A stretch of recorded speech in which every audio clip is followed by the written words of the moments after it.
முதலமைச்சர் ஸ்டாலின் அவர்கள் எதிர்க்கட்சி தலைவராக இருக்கும்போது அவர் சொன்னார் இல்லையா, எதிர்க்கட்சிகள் அரசியல் பண்ணாம அவியலா பண்ணுவாங்கன்னு. இந்த கேள்வி அவங்களுக்கே திரும்ப பொருந்தும். சம்பந்தப்பட்ட ஞானசேகரனோட வீட்டுல போய் உட்காந்து மாசு சாப்பிடுற போட்டோஸ் எல்லாம் வெளியாயிருக்கு. கல்லூரி மாணவிகள்ன்ற பேர்ல ஒரு 10-15 பேர் பதாகையை பிடிச்சிட்டு நின்னாங்களா, என்ன போட்டிருந்தாங்க, நாங்க பாதுகாப்பா இருக்கோம் தமிழ்நாட்டுல இருந்து. எவ்வளவு மனசாட்சி இல்லாத ஒரு வக்ரம் பிடித்த ஒரு செயல். நீ ஏன் அந்த இடத்துக்கு போன, படிக்க தானே போன, நீ ஏன் அங்க லவ் பண்ற, இந்த மாதிரியான விக்டிம் பிளேமிங் எல்லாம் பண்ணிட்டு இருக்காங்க. சிசிடிவி சரி பண்ணுங்க, குற்றவாளிகளை கைது பண்ணுங்க, குற்ற நடவடிக்கை உள்ள மேல குண்டாஸ் போடுங்க, ஹிஸ்டரி ஷீட்டர்ஸ் மேல, அந்த சம்பந்தப்பட்ட ஆட்கள் மேல முறையான நடவடிக்கை எடுத்தீங்கன்னா தமிழ்நாடு முழுக்க இருக்க பல்வேறு குற்றவாளிகளுக்கு ஒரு பயம் வரும். குற்றவாளி காலையில கை கட்டு போட்டு உட்காந்துருக்காரு, இதுல இருந்து வரைக்கும் முழுக்க மாவு கட்டு இருக்கு, சாயங்காலம் பார்த்தா இவ்வளவுதான் கட்டு இருக்கு, முக்கால்வாசி கட்டு இல்ல.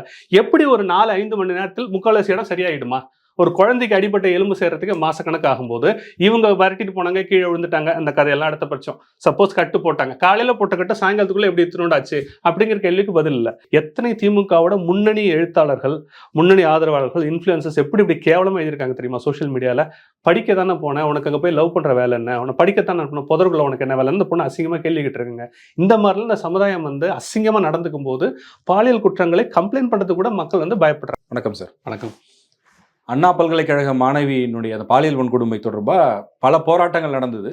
அதனைத் தொடர்ந்து ஒரு பக்கம் விசாரணையும் நடந்துகிட்டு இருக்கு. நீதிமன்றத்தினுடைய உத்தரவின் பேரில் 3 பெண் IPS அதிகாரிகளை வைத்து ஒரு சிறப்பு புலனாய்வு குழு அமைக்கப்பட்டு அவங்களும் இன்னைக்கு அண்ணா யூனிவர்சிட்டிக்கு கேம்பஸ்குள்ள போய் விசாரணையை தொடங்கியிருக்காங்க. இன்னைக்கு பாமக போராட்டமும் பண்ணியிருக்கீங்க, அரெஸ்ட் ஆயிருக்காங்க சௌமியா அன்புமணி அவர்கள். ஆனா இதை இன்னைக்கு நீதிமன்றம் அரசியலுக்காக போராட்டம்லாம் பண்ணாதீங்க, விளம்பரத்துக்காக பண்ணாதீங்க அப்படிங்கிற மாதிரி சொல்லியிருக்காங்க. அமைச்சரும் கூட சொல்லியிருந்தார் சில தினங்களுக்கு முன்னாடி, அரசியலாக்காதீங்க இதை அப்படின்னு. அப்படி இருக்கும்போது ஏன் பாமக இன்னைக்கு போராட்டம் அறிவிச்சிருக்குன்ற கேள்வி வருது இல்லையா? திமுக அமைச்சர் சொன்ன பதிலுக்கான சரியான பதில் முதலமைச்சர் ஸ்டாலின் அவர்கள் எதிர்க்கட்சி தலைவராக இருக்கும்போது அவர் சொன்னார் இல்லையா, எதிர்க்கட்சிகள் அரசியல் பண்ணாம அவியலா பண்ணுவாங்கன்னு. இந்த கேள்வி அவங்களுக்கே திரும்ப பொருந்தும். இதுல நீதிமன்றம் சொன்னதுல ரொம்ப துரதிருஷ்டவசமான இந்த கருத்து பத்தி என்னன்னா, இப்போ எதுக்குற எதிர்க்கட்சிகள் இருக்காங்க, அரசாங்கம் செய்யக்கூடிய தவறுகளை, சந்தேகம் வரக்கூடிய இடங்களை, மக்களுக்கு ஒரு சந்தேகம் ஏற்பட்டதுன்னா அந்த மக்களோட குரலா ஒழிக்கிற எதிர்க்கட்சிகளோட வேலையை.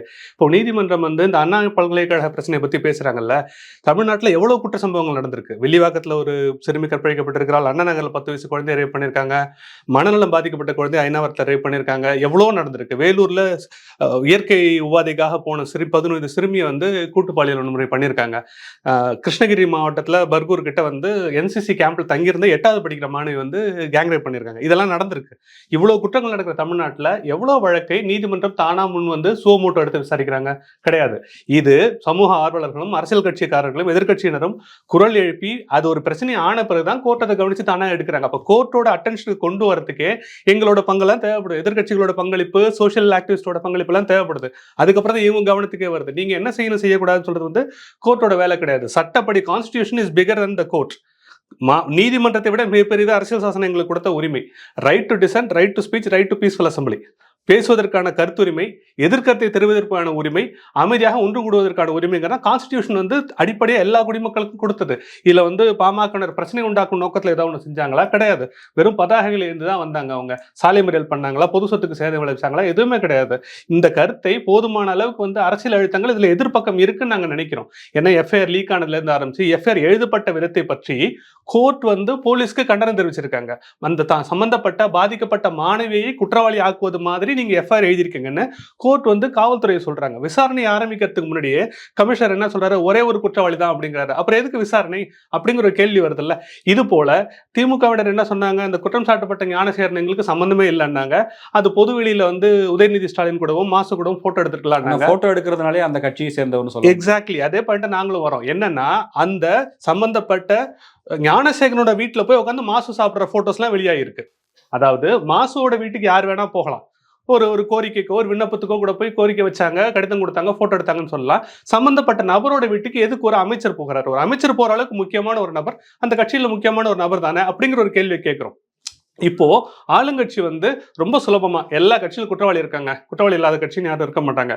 அப்புறம் குற்றவாளியும் தெரிய வரும்போது அந்த கட்சி என்ன செஞ்சிருக்கணும், இவரை நீக்குகிறோம் அப்படின்னு வெளிப்படையா அறிவிச்சு நீக்கி இருக்கலாம். அவர் தான் கட்சியே இல்லைன்னு நீங்க ஏன் பூசி முழுவீங்க? முன்னையும் பின்னியுமா முரணான தகவல்களை ஏன் பேசுறீங்க?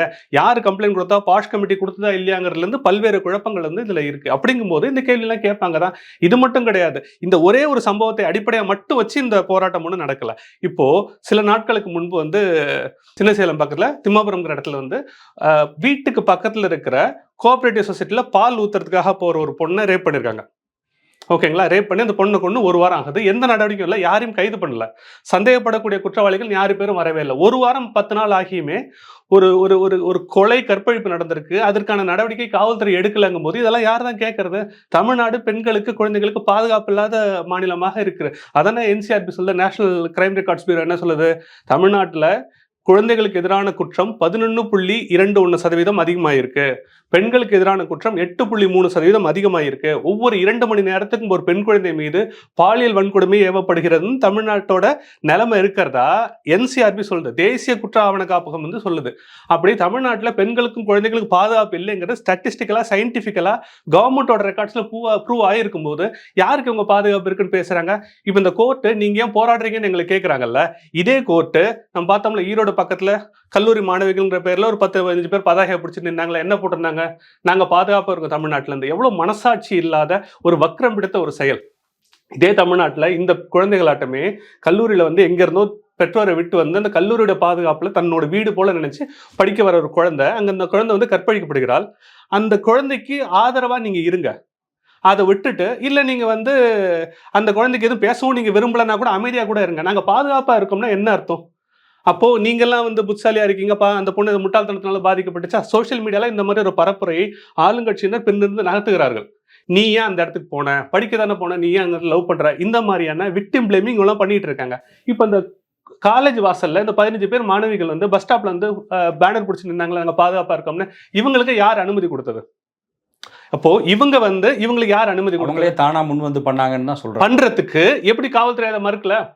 அப்போ ஒரு அங்கீகரிக்கப்பட்ட ஒரு அரசியல் கட்சி, பல லட்சம் தொண்டர்களை உள்ள ஒரு கட்சி, அதோட பெண் பிரிவு, பெண்களான மகளிர் பிரிவு வந்து ஒரு போராட்டம் நடத்துகிறார்கள். முழுக்க முழுக்க அமைதி போராட்டம்ங்கிறது அவங்க எல்லாருக்குமே தெரியும். இந்த அமைதி போராட்டத்துக்கு காவல்துறை அனுமதி மறுக்குது. பாமகக்கு மட்டும் இல்ல, இதுக்கு முன்னாடி நாம் தமிழர், அதிமுகன்னு யாருக்குமே அனுமதி கொடுக்க. அப்ப என்ன நீங்க அரசாங்கம் நடத்துறீங்க?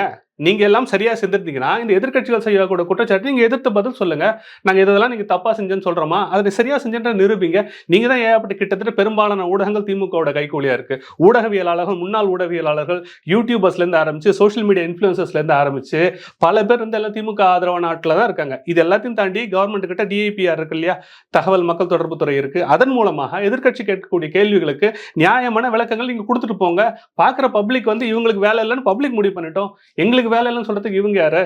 அப்போ கோர்ட் என்ன சொல்லுதுங்கிறதுல எங்க பிரச்சனை கிடையாது. கான்ஸ்டிடியூஷன்ல எங்களுக்கு வந்து இந்த கருத்தை தெரிவிப்பதற்கான, எதிர்ப்பை தெரிவிப்பதற்கான, பீஸ்ஃபுல்லா அமைதியாக கூடுவதற்கான உரிமை கான்ஸ்டிடியூஷன் எங்களுக்கு கொடுத்திருக்கு. அதை கோர்ட்டால தடுக்க முடியாது. தேவைப்பட்டால் இதுக்கு அடுத்த கட்டமான போராட்டங்கள் தொடர்ந்து நடக்கும். இதுதான் பாமக தெளிவாக சொல்லியிருக்காங்க. ஓகே, ஆனா இது இன்னொரு வெர்ஷனும் சொல்றாங்க, இன்னொரு சைடு சொல்றாங்க இதே ஸ்டோரியில. இப்ப தொடர்ந்து எதிர்கட்சிகள் இந்த மாதிரி போராட்டங்கள் நடத்தும் போது இது வந்து பெண் கல்விக்கே ஒரு தடையா அமையும். பெண்கள் வந்து வெளியில வந்து ஒரு கல்லூரியில் போய் படிக்கிறதுக்கோ இல்ல வேற கிராமப்புறங்கள்ல இருக்கிறவங்க சென்னை மாதிரியான ஒரு இடத்துக்கு படிக்க அனுப்புறதுக்கோ தயங்குவாங்க. பெண் கல்விக்கு எதிராக இவர்கள் எல்லாம் செயல்படுறாங்க அப்படிங்கிற ஒரு குற்றச்சாட்டும் வருது. அப்படிதான் இவங்க வந்து புரிஞ்சுப்பாங்க, அப்படிதான் அவங்க செய்வாங்க. அண்ணா யூனிவர்சிட்டியில கிட்டத்தட்ட 400-500 சிசிடிவி இருக்க வேண்டிய இடத்துல ஒரு சிசிடிவி கூட வேலை செய்யலன்னு சொல்றாங்க. இந்த கேம்பஸ்க்கு நீங்க வாங்கிட்டீங்கிற காசுல என்னதான் பண்றீங்க? நிர்பயா ஸ்கீம் கீழே மத்திய அரசு அத்தனை லட்சம் கோடி நிதிகள் ஒதுக்குறாங்க. அந்த கோடி உங்களுக்கு தான் வருது. அண்ணா யூனிவர்சிட்டி தமிழ்நாட்டோட நம்பர் 1 யூனிவர்சிட்டி, அந்த யூனிவர்சிட்டியில சிசிடிவி கேமரா வேலை செய்யலங்கிறீங்க. இதனால பெண்களோட பாதுகாப்பு பாதிக்குமா? இல்ல சிசிடிவி இல்லாத கேம்பஸ்ல போய் பொண்ணுங்களை போய் படிங்க. 10 வருடம் 15 வருடமாக குற்றவாளி அந்த நபர், குற்றம் சாட்டப்பட்ட நபர் 2011 வீடு புந்து திருநதிலிருந்து பாலியல் வன்கொடுமையிலிருந்து பல்வேறு வழக்குகள் அந்த நபர் மேல இருக்கு. ஏன் குண்டாஸ் இல்லைங்கிற கேள்விக்கு பதில் இல்லை. அது அடுத்த கட்டம். உங்களோட கேள்வி என்னன்னா, சிசிடிவி இல்லாத, பாதுகாப்பு இல்லாத, குற்றவாளிகள் நடமாடக்கூடிய இடமா நீங்க கேம்பஸை வச்சுக்கிட்டு அதனால பாதிக்கப்படக்கூடிய மாணவிகள் வந்து வெளில சொல்லாம அமைதியா இருந்துட்டாங்கன்னா நீங்க எல்லாம் பேசாம இருந்துருவீங்க. ஒரு மாணவி பாதிக்கப்படும் போது அதை நாங்க எடுத்து கேள்வி கேட்டுட்டு உடனே நீங்க பயத்தை உண்டாக்கி மாணவிகளை படிக்க வைக்க மாட்டீங்க, படிக்கிறதுக்கு தடை போடுறீங்க. நாங்க என்ன கேட்கிறோம்? யாரையும் போய் ஸ்கூல்ல சேர்க்காத, காலேஜ்ல சேர்க்காத நான் சொல்றோம். சிசிடிவி சரி பண்ணுங்க, குற்றவாளிகளை கைது பண்ணுங்க, குற்ற நடவடிக்கை உள்ள மேல குண்டாஸ் போடுங்க, ஹிஸ்டரி ஷீட்டர்ஸ் மேல, அந்த சம்பந்தப்பட்ட ஆட்கள் மேல முறையான நடவடிக்கை எடுத்தீங்கன்னா தமிழ்நாடு முழுக்க இருக்க பல்வேறு குற்றவாளிகளுக்கு ஒரு பயம் வரும். இல்ல 3 மணி நேரத்துல நாங்க குற்றவாளியை கைது செஞ்சுட்டோங்கிறத காவல்துறை ஆணையரும் சொல்றாரு. இது வந்து அரசு தரப்புலையும் சொல்லிட்டு இருக்காங்க. இது வந்து இவங்க இதுக்கு ஒரு டெட் அண்ட் ஒன் வச்சிருக்காங்க அப்படிங்கறத நம்மளோட குற்றச்சாட்டு. அதாவது பாதிக்கப்பட்ட பெண்ணே வேற ஒரு சார் ஒருத்தர் இருக்காரு, அந்த கார்ல இருக்காரு, அவர் கூட நீ அட்ஜஸ்ட் பண்ணி போகணும்னு இவன் மிரட்டினதா பாதிக்கப்பட்ட பெண் சொல்றாங்க. ஆனா காவல்துறை என்ன சொல்றாங்க? ஒரே ஒரு குற்றவாளி தான் சொல்றாங்க. விசாரணையே முடியாம ஒரே ஒரு குற்றவாளின்னு காவல்துறை எப்படி முடிவுக்கு வந்தாங்க? எப்படி ஆம்ஸ்ட்ராங் அவர்கள் கொலை வழக்குல பல லட்சம் மக்களோட தலைவரா இருக்கிறார், ஒரு மாநிலத்தோட ஒரு தேசிய கட்சியோட மாநில தலைவரா ஆம்ஸ்ட்ராங் இருக்கிறாரு, ஒரு புரட்சிகரமான ஒரு இளைஞரா இருக்காரு. அவரை வந்து 2 பேர் கொலை பண்றாங்க. கொலை பண்ண பிறகு இவங்க கிட்டத்தட்ட அந்த கேஸ்ல எப்படி ஊத்தி முடித்தாங்கன்னா 2 பேர் தான் குற்றவாளி. இவங்க யார் தூண்டுனாங்க, என்ன நோக்கத்துக்காக கொலை செஞ்சாங்க, இவங்களை யார் ஸ்பான்சர் பண்ணாங்க, ஆயுதங்கள் யார் கொடுத்தாங்க, எதுவுமே இல்லாம 2 தனிநபர்கள் ஆம்ஸ்ட்ராங்க்கு எதிராக செய்த குற்றம் மாதிரி இவங்க முடிச்சிட்டாங்க. அவங்களுக்கு என்ன மோட்டிவ் இருக்கு, எதுவுமே இது வரைக்கும் தெரியாது. அப்ப 2 பேரையும் இவங்க வந்து புழல் பக்கத்துல வச்சு சுட்டுட்டாங்க. சுட்டு கொண்டுட்டு அதோட அந்த கதையை முடிச்சிட்டாங்க. அது மாதிரி இந்த விஷயத்திலையும் ஞானசேகரன்ற ஒரே ஒரு குற்றவாளியை வச்சு யார் யாரெல்லாம் அவங்க காப்பாத்துறாங்க அப்படின்னு ஒரு கேள்வி கேட்கிறோம். இவங்க 3 மணி நேரத்துல குற்றவாளியை பிடிச்சது ஓகே, இவங்க யாரை முன்னாடி டிசைட் பண்ணி ஒரே ஒரு குற்றவாளி தான் சொல்றதுக்கு? அப்ப அமைச்சர் வந்து யாரு என்ன அந்த பகுதி ஆட்களை கூட விசாரிக்காம தான் கட்சிக்காரர் இல்லைங்கிறது எப்படி சொன்னாரு? ஏன் மாசம் அவர் வீட்டுக்கு போய் சாப்பிட்டாருங்கிறது அமைச்சருக்கு தெரியாதா? மா சுப்பிரமணியம் அந்த குற்றம் சாட்டப்பட்ட நபரோட வீட்டுக்கு போய் அவர் விருந்து தின்னு இருக்காருங்கிறது அமைச்சருக்கு தெரியாது. அப்ப தெரியாம தான் அவங்க முன்கூட்டியே முந்திக்கிட்டு எல்லாத்தையும் அவங்க வந்து தவிர்க்கிறாங்களா? அப்ப மொத்த அரசாங்கமும் சேர்ந்த அமைச்சர்களை, சாதாரண ஆட்கள் கூட, அமைச்சர்ல இருந்து கமிஷனர் வரைக்கும் இந்த விசாரணைக்கு நேர் எதிரான போக்கில், குற்றவாளிக்கு ஆதரவான போக்கில் இவங்கெல்லாம் போகும்போது கேள்வி கேட்பாங்கன்னா, குற்றவாளி காலையில கை கட்டு போட்டு உட்காந்துருக்காரு, இதுல இருந்து இது வரைக்கும் முழுக்க மாவு கட்டு இருக்கு, சாயங்காலம் பார்த்தா இவ்வளவுதான் கட்டு இருக்கு, முக்கால்வாசி கட்டு இல்ல. எப்படி ஒரு 4-5 மணி நேரத்தில் முக்கால்வாசி இடம் சரியாயிடுமா?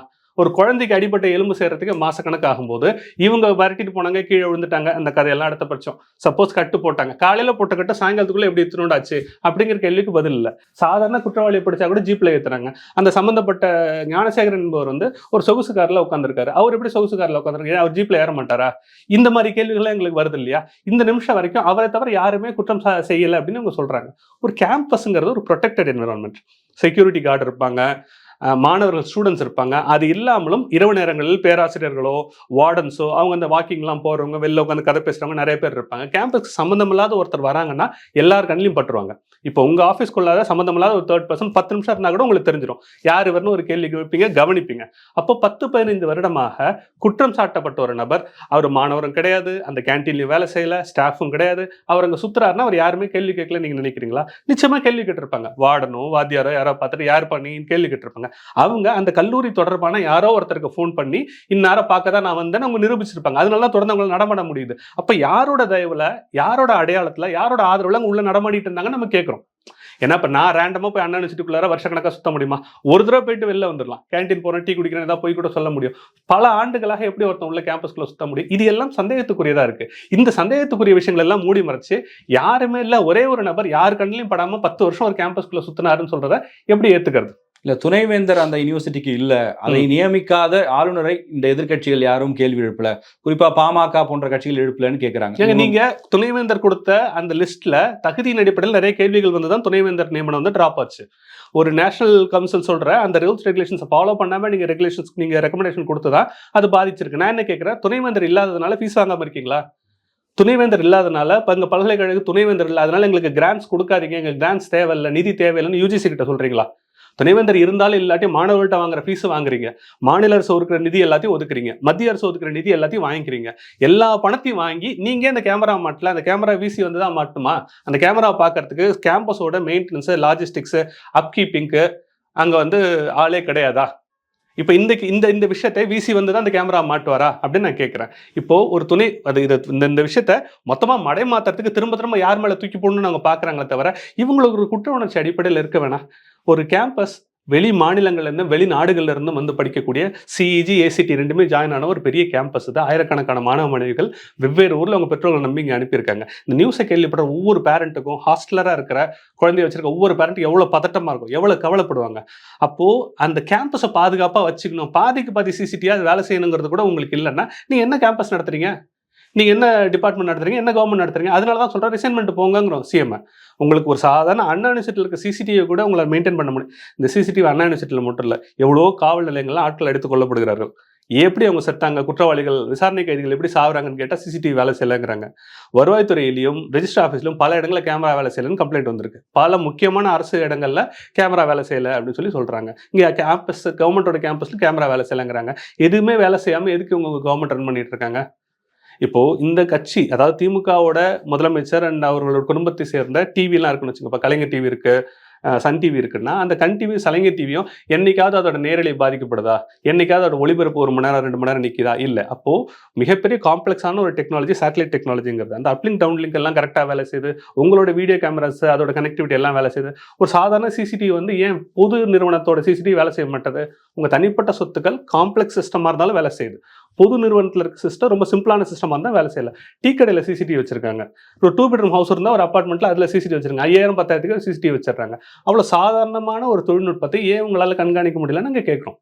இது மட்டும் இல்லை, இந்த இந்த இந்த இந்த எல்லாத்துக்குமான மூல காரணம் எங்கேருந்து வருதுன்னா 2010-11 இருந்து 2024 வரைக்கும் 13-14 வருடமாக ஒரு குற்ற பின்னணி உள்ள ஒரு நபர் மீது என்ன நீங்க நடவடிக்கை எடுத்தீங்க, அவர் மீது என்ன கண்காணிப்பு நடவடிக்கை எடுத்தீங்க, இவ்வளவு தொடர்ச்சியா குற்றம் செய்துட்டு வந்திருக்கு மேல ஏன் குண்டாஸ் இல்லைன்னு கேட்கிறோம்.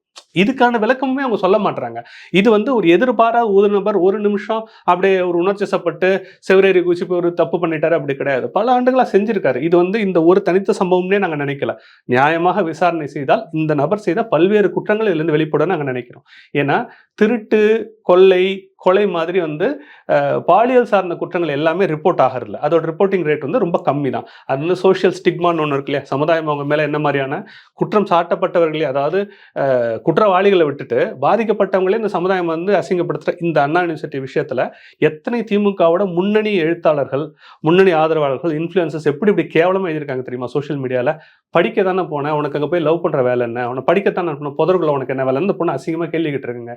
இந்த மாதிரிலாம் இந்த சமுதாயம் அசிங்கமா நடந்துக்கும் போது பாலியல் குற்றங்களை கம்ப்ளைண்ட் பண்றது கூட மக்கள் பயப்படுறாங்க. அந்த குற்றவாளியோட போனை இங்க ஃபாரன்சிக் ஃபுல்லா ரிசர்ச் பண்ணாங்கன்னா என்னென்னாலும் தவறுகள் செய்தான்ங்கிறது எல்லாமே வரும்.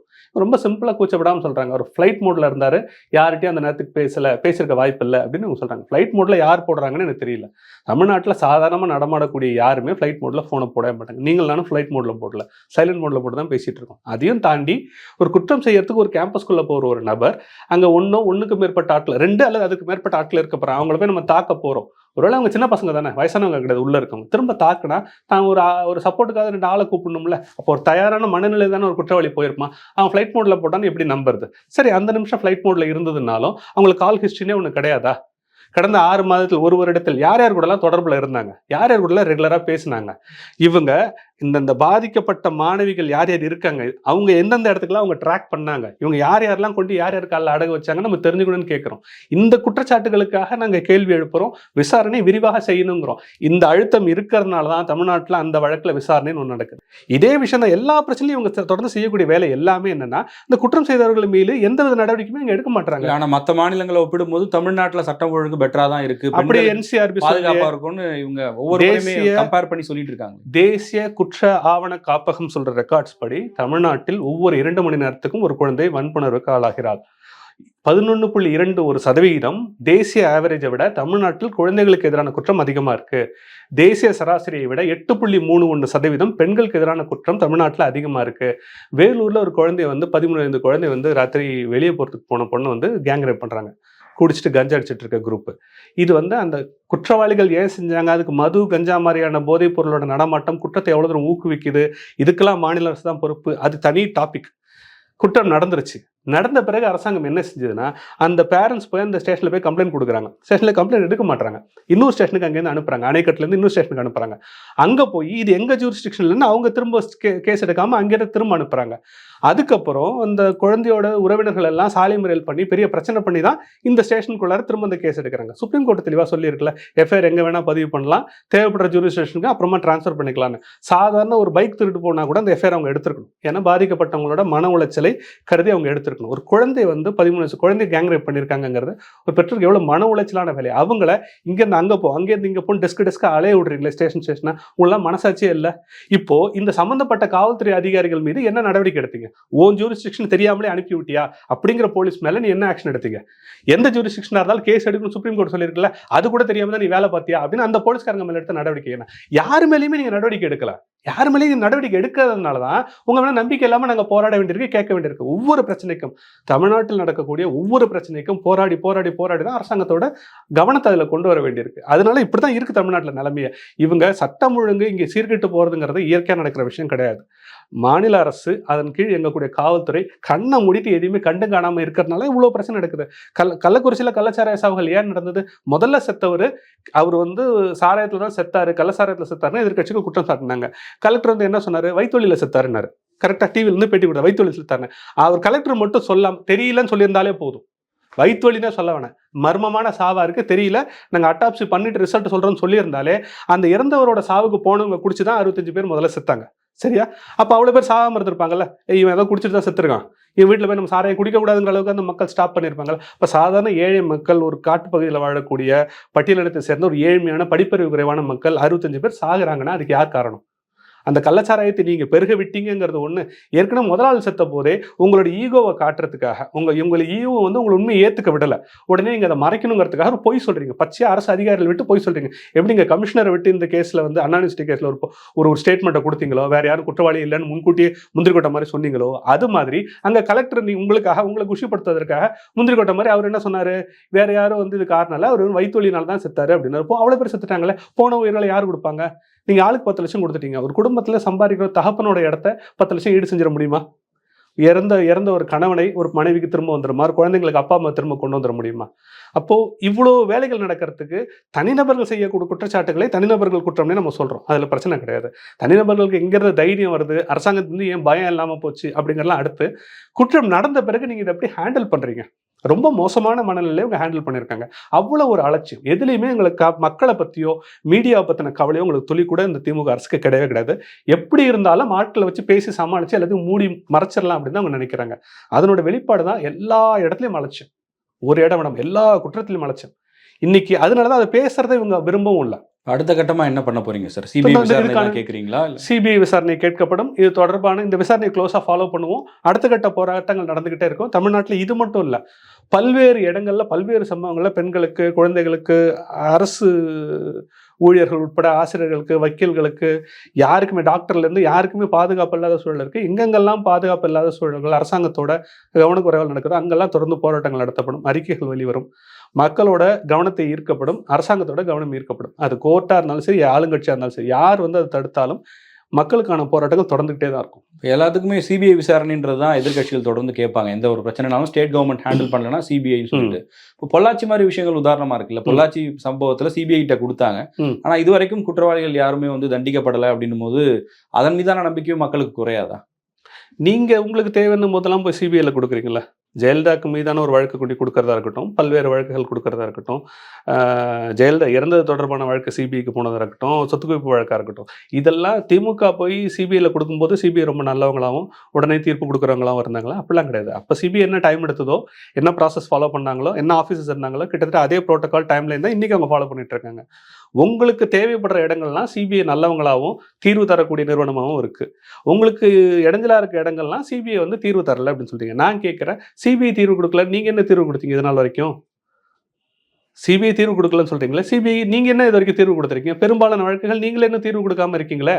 அப்படிங்கும்போது தான் நம்ம அந்த சிபிஐக்கு கொண்டு போங்க அப்படிங்கிறது கேட்குறோம். உங்கள் மேலே தவறு இல்லாத போது சிபிஐ நினைச்சு உங்க பயப்பட வேண்டிய அவசியம் என்ன? நான் ஒரு தனி மனிதனாக இருக்கேன் அப்படின்னா, ஒரு சிபிஐ மாதிரி நிறுவனம் எனக்கு யாருக்காவது நான் ஆகாதவனாக இருந்தேன்னா, பெரிய மனிதருக்கு ஆகாதவன் நான் இருக்கேன்னா என்ன சிபிஐ ஃப்ரேம் பண்ணிடலான்னு நான் பயப்படலாம். ஒரு மாநில அரசை எப்படி சிபிஐ ஃப்ரேம் பண்ண முடியும்? ஒரு போலீஸ்க்குன்னு ப்ரோட்டோகால் இருக்குது, எல்லாமே ரெக்கார்டு, இன்னைக்கு எல்லாமே எலக்ட்ரானிக் டாக்குமெண்ட்ஸ் தான். ஸ்டெப் பை ஸ்டெப்பாக பை ப்ரோட்டோகால் பை புக் தான் நாங்கள் ஃபாலோ பண்ணோங்கிறது தமிழ்நாடு அரசு எளிதாக விலக்கிட்டு வந்துட முடியுங்கும் போது சிபிஐக்கு போகிறதுக்கு இவங்க ஏன் பதட்டப்படுறாங்க? இவங்க தவறு செய்திருக்காங்கனால தான் அந்த கேள்வி வருது. சிபிஐக்கு போனால் அண்ணா யூனிவர்சிட்டி வழக்கில் கமிஷனரை கூட ஃபஸ்ட்டு கேட்க மாட்டாங்க. சிபிஐ ஒரு குற்றவாளி நீ எப்படி சொன்னேன்னு கேட்பாங்கல்ல. விசாரணையே நடக்கல, ஃபாரன்சிக் பண்ணல, ஸ்டூடெண்ட்ஸே கேட்கல, கேம்பஸ்குள்ளே நீ போல, சொல்லப்போனால் அந்த கைது செய்யப்பட்ட ஆளை கூட ஒரு நாள் கூட ஃபுல்லாக நீங்கள் கஸ்டடியில் வச்சில்ல, எப்படி நீ வந்து ஒரே குற்றவாளி நீ எப்படி சொன்னு கமிஷனரை கேட்பாங்கல்ல. அப்போ அவருக்கு ஒரு பயாஸ் இருக்குங்கிறது வரும்ல வெளியில். அப்போ அந்த கேள்வி கேட்பாங்க. அவருக்கு திமுகவும் தொடர்பு இருக்கா? பெரிய ரிப்போர்ட்டாக தான் வரப்போகுது. அந்த சம்மந்தப்பட்ட ஞானசேகரனும் திமுகவும் தொடர்பு இருக்கா இல்லையா? அதனால அவர் குற்றம் செஞ்சார் நம்ம சொல்ல வரல. திமுக காரங்கிறனால குற்றம் செஞ்சாருன்னு நம்ம சொல்லலை. குற்றம் செஞ்சது திமுக காரராக இருந்தார். ஒருவேளை அவருக்கு அதனால ஃபேவரபிளாக போலீஸ் நடந்திருந்தா, அவர் மீது ஒரு சாஃப்ட் கார்னர் இருந்திருந்தா, அவர் சுதந்திரமாக நடமாடுறதுக்கும் கேம்பஸ்குள்ளே போகிறதுக்கும் அவர் செஞ்சிருந்தாருன்னா, ஒருவேளை கேட்கக்கூடிய யாருக்காவது பிரச்சனையாகி கேம்பஸ் உள்ளார போலீஸ்க்கே ஃபோன் பண்ணியிருந்தாருன்னா, இன்ஸ்பெக்டர் என் ஃப்ரெண்டு தான், கட்சிக்காரன் தெரிஞ்சவர் தான் ஃபோன் பண்ணியிருந்தாருன்னா, இதெல்லாம் வெளில வரணும். இதுக்காக தான் நாங்கள் சிபிஐ விசாரணை அப்படிங்கிறத கேட்குறோம். நீங்கள் நியாயமாக ஒரு விசாரணை செய்திருந்தால் இந்த மாதிரி கேட்க வேண்டிய அவசியம் கிடையாது. சொல்லப்போனால் இன்னைக்கு சௌமியா அன்புமணி அவர்களை கைது செய்வதற்காக நூற்றுக்கணக்கான போலீஸை கொண்டாந்து குமிச்சிங்கல்ல, இல்லை 2 போலீஸை நீங்கள் அண்ணா யூனிவர்சிட்டி மாதிரி கேம்பஸில் ஒரே ஒரு போலீஸை பீட் விட்டு இருந்தாலே போதும். நைட்டு பீட் பார்க்குறேன்னு அந்த போலீஸ் சுற்றி வந்தால் விசில் அடிச்சுட்டு போலீஸ் சுற்றி வருவாங்கல்ல, அந்த மாதிரி பைக்லேயோ நடந்தோ போலீஸ் பீட் வந்திருந்தாலே இந்த மாதிரி குற்றங்கள் எல்லாம் தவிர்த்திருக்க முடியும். நீங்கள் எதிர்க்கட்சிகளை உங்களோட எதிர்ப்பு குரல்களை நெரிக்கிறதுக்காக பயன்படுத்துகிற காவல்துறையோட அதிகாரத்தை மக்களை பாதுகாக்கிறதுக்கு கொஞ்சமாவது பயன்படுத்தினீங்கன்னா இந்த மாதிரி சூழல் தமிழ்நாட்டில் உருவாகி இருக்காது. இதற்கு பிறகாவது ஒரு பாடத்தை கற்றுக்கிட்டு எதிர்க்கட்சிகளை எப்படி நசுக்கிறது, அவங்க எப்படி ஜனநாயகத்தோட குரல்களை எப்படி நெரிக்கிறது, யாரும் பேசாமல் எப்படி அவங்களை வந்து வாயடைக்கிறதுங்கிறதுல கவனத்தை செலுத்தாமல் மக்களை காப்பாற்றுறதுக்கு குழந்தைகள் பெண்கள் இருக்கிற இடங்களை எப்படி பாதுகாப்பை கொண்டு வரதுங்கிறதுக்கான வேலைகள் செய்யுங்க. சின்ன கேள்வி, இப்போ இந்த கேம்பஸ்ல சிசிடிவி வேலை செய்யலைங்கிறாங்க. இந்த பிரச்சனை 10-15 வருஷமா 10-15 நாட்களாக தமிழ்நாட்டில் பத்தி எரியுது. தமிழ்நாட்டில் இருக்க எல்லா கேம்பஸ்லையும் எவ்வளோ சிசிடிவி இருக்கு, எவ்வளோ சிசிடிவி தேவை, எவ்வளோ ஒர்க் ஆகுது ஒர்க் ஆகல அப்படின்னு ஒரு ரிப்போர்ட் வாங்கியிருக்கீங்களா? இல்லை. அப்போ ஒரு கேம்பஸ்லையும் ஒரு சமயம் குற்றம் நடந்த பிறகு ஒரு கேம்பஸாக ஃபிக்ஸ் பண்றீங்கன்னா இது என்ன கவர்மெண்ட்? இதில் நடந்த சம்பவத்தில் நீங்கள் என்ன படிப்புன்னு எடுத்துக்கிட்டீங்க? What is lessons learned? எதுவுமே கிடையாது. அப்படிங்கும்போது இதெல்லாம் எதுவுமே அரசாங்கம் செய்ய மாட்டேன்னு நம்ம கேள்வி கேட்டதான் அதை வந்து கவனத்துக்கு கொண்டு வர வேண்டியிருக்கு. இவங்களுக்கு அரசாங்கத்துக்கு இந்த சட்டம் ஒழுங்கை கவனிப்பதிலே உங்களுக்கு அக்கறை இல்லை. இவ்வளவு சாராயம் வெள்ளம் மாதிரி ஓடுது. கஞ்சா, கொக்கைன், நபின், மெத்தஃபெட்டமின், நம்ம கேள்வியே படாத சரக்கெல்லாம் வந்து தமிழ்நாட்டில் வந்து அவ்வளோ போதைப் பொருட்கள் வெள்ளம் போல கிடைக்குது. ஸ்விக்கி சாப்பாடு டெலிவரி பீட் பண்ணுற அளவுக்கு தமிழ்நாட்டில் கஞ்சா கிடைக்குது எல்லா இடத்துலையும் சொல்கிறாங்க. அப்போ இவ்வளோ நடக்கிற இடத்துல குற்றங்களுக்கு போதை ஒரு காரணியா இல்லையா? குற்றங்களை பேசிக்காக இட்ஸ் இன்ஹிபிட்டர் இல்லையா? உங்களுக்கு இருக்கக்கூடிய அந்த குற்ற உணர்ச்சி இருக்குல்ல, பய உணர்வு இருக்குல்ல, இந்த குற்றம் செஞ்சா மாட்டிப்போமோ, போலீஸ் பிடிச்சிருமோ, தண்டிச்சிருமோ, ஜெயிலில் போட்டுருமோங்கிற சிந்தனை இருக்குல்ல, அந்த பயத்தை குறைப்பது தான் இந்த மாதிரி ட்ரக்ஸோட பேசிக் இனிபிஷன் ஒர்க்கு. அப்போது போதைப் பொருள் அதிகமாச்சுன்னா குற்றமும் அதிகமாகும் அப்படிங்கிற ரொம்ப இயல்பான ஒன்று. போதைப் பொருளை ஒழிப்பதற்காக நீங்கள் செய்த நடவடிக்கை என்ன? சாராயத்தை குறைப்பதற்கு நீங்கள் செய்த நடவடிக்கை என்ன? 2016 அன்புமணி அவர்கள் வந்து முதல் நாள் முதற் கையெழுத்து பூரண மதுவிலக்குன்னு ஒரு பிரச்சாரத்தை முன் வச்சார். திமுக, அதிமுக உட்பட எல்லா கட்சியும் அதை அப்படியே காப்பி அடிச்சு பூரண மதுவிலக்கு படிப்படியாக கொண்டு வருவோம் அப்படின்னு சொன்னீங்கல்ல. திமுக ஆட்சிக்கு வந்து இத்தனை ஆண்டுகள் இந்த ஆட்சியில் என்ன நடவடிக்கை எடுத்தீங்க சாராய விற்பனை குறைப்பதற்கு? குறைவான விற்பனை நடக்கக்கூடிய கடையை கிளப் பண்ணி அந்த பிஸ்னஸ் இன்னொரு கடைக்கு மூவ் பண்ணதை தவிர ஓவராலாக சேல்ஸில் எவ்வளோ குறைச்சிங்க? கடைகளை ஒரு சில கடைகளை குறைச்சிங்க. ஆனால் உங்களோட சேல்ஸ் குறைஞ்சதா? ஒவ்வொரு வருஷமும் சேல்ஸ் ரிவைஸ் ஆகி 30,000 கோடி 40,000 கோடி ஆகி 40,000 கோடி 50,000 கோடி ஆகி இப்போ 60,000 கோடி நோக்கி போயிட்டு இருக்கு. அப்போ சாராய விற்பனை குறைப்பதற்கான நடவடிக்கை என்ன எடுத்தீங்க? அப்போ ஒரு குடியும் இப்போ பார்த்துங்க, இந்த வேலூரில் நடந்த குற்றமே வந்து குடினால ஏற்பட்ட குற்றம் தான். குடிச்சிட்டு இருக்கும்போது அவனுக்கு நிதானம் இன்னும் தவறி போகுது, அவனுக்குள்ள இருக்க மிருகம் அதிகமாக வேலை செய்யுது. அப்போ சாராயம் போன்ற மதுவையும் போதையையும் கட்டுப்படுத்துங்கள்னா அதுக்கு மாநில அரசு எந்த நடவடிக்கை எடுக்கிற மாதிரி தெரியல. இவங்க குற்றம் செஞ்சு நடந்த பிறகு அதை மூடி மதற்கான வேலை எல்லாத்தையும் மட்டும் பரபரப்பாக பண்ணிட்டு இருக்காங்க. தமிழ்நாடு ஃபுல்லாக எல்லாத்தையும் தான் நடந்துட்டு இருக்கு.